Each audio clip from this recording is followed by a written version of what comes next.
দেখি স্বপ্ন, আমি বাংলায় বাঁধি সুর, আমি এই বাংলার মায়া ভরা পথে হেঁটেছি এতটা দূর। আসলে বাংলার যে ঐতিহ্য, যে রূপ লাবণ্য, যে মাধুর্য, আসলে সেটি প্রকাশ করা যায় না, ভাষা নেই।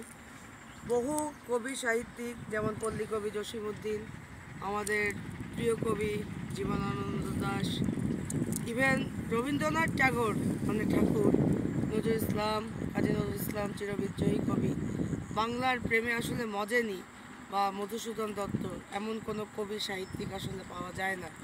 তো আমাদের বাঙালিদের একটি ঐতিহ্যবাহী পেশা ছিল একসময় এই যে খেজুরের রস আমরা ছোটোবেলায় চুরি করে খেতাম, কিন্তু কালের বিবর্তনে এবং ক্লাইমেট চেঞ্জ অর্থাৎ জলবায়ু পরিবর্তনের কারণে মানুষ কিন্তু এই খেজুর গাছের চাষটি আগে যেভাবে করত এবং খেজুরের গুড় কিন্তু একটা সময় উঠানে মানুষ জাল দিত এবং এই রসটি থেকে গুড় হতো, সেই গুড় তারা বাজারে বিক্রি করতো। কিন্তু এখন এই গুড় বা রসের পরিমাণ কমে যাচ্ছে এবং তার জন্য বিভিন্ন যে বললাম যে ক্লাইমেট চেঞ্জ এবং মাটির যে কন্ডিশন। ভাই একটু আসবেন, আপনি যে রসটা পারলেন এটা কি আপনাদের রস? জি। নিজেদের? আচ্ছা, এই রসটা কি বিশুদ্ধ, খাওয়া যাবে? একটু দিবেন দেখি, খাইয়া দেখি কিছু আছে খাওয়ার?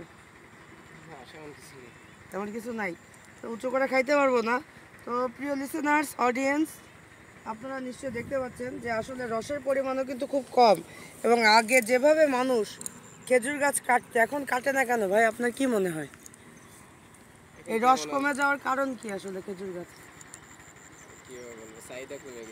চাহিদা কমে গেছে, কিন্তু বাজারে তো রস মানে গুড়ের দাম অনেক বেশি, 400 টাকা কেজি। তাহলে এই আপনি কি মনে করেন যে লোকজন কম চাষ করে বলে কি এই দাম বেশি?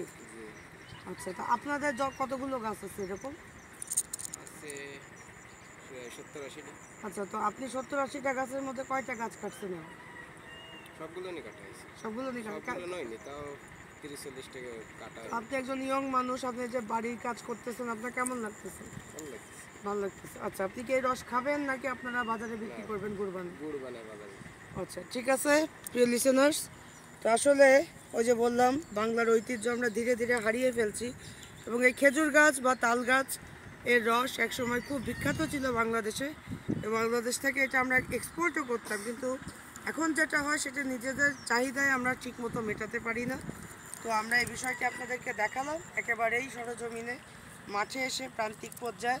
তো আশা করছি যে ইন নিয়ার ফিউচার বা নিকটতম ভবিষ্যতে আমাদের উপদেষ্টা মণ্ডলী বা আমাদের সরকার এই বিষয়টি দেখবে যে বাংলার ঐতিহ্যটি হারিয়ে যাচ্ছে এবং আসলে গবেষকদের প্রতিও একটি আহ্বান থাকবে যে তারা যেন এই খেজুর গাছ কমার বা এটা বাণিজ্যিকভাবে বা চাষ করার মতো একটি উপযুক্ত পরিবেশ তৈরি করেন বা কৃষকদেরকে পরামর্শ দেন। কৃষি সম্প্রসারণ অধিদপ্তর তারা অ্যাক্টিভ থাকেন মাঠে, তাদের দৃষ্টি আকর্ষণ করছি। তো বরাবরের মতো দৈনিক চৌকস এবং আন্তর্জাতিক মানবাধিকার সাংবাদিক সংস্থা হ্যাবিটেবল আর্থ কল্যাণ ফাউন্ডেশন এর পক্ষ থেকে আপনাদের সাথে ছিলাম আমি সাংবাদিক ডক্টর নীল এবং আমার সাথে ক্যামেরায় যথারীতি মেহেদি হাসান। ধন্যবাদ সবাইকে।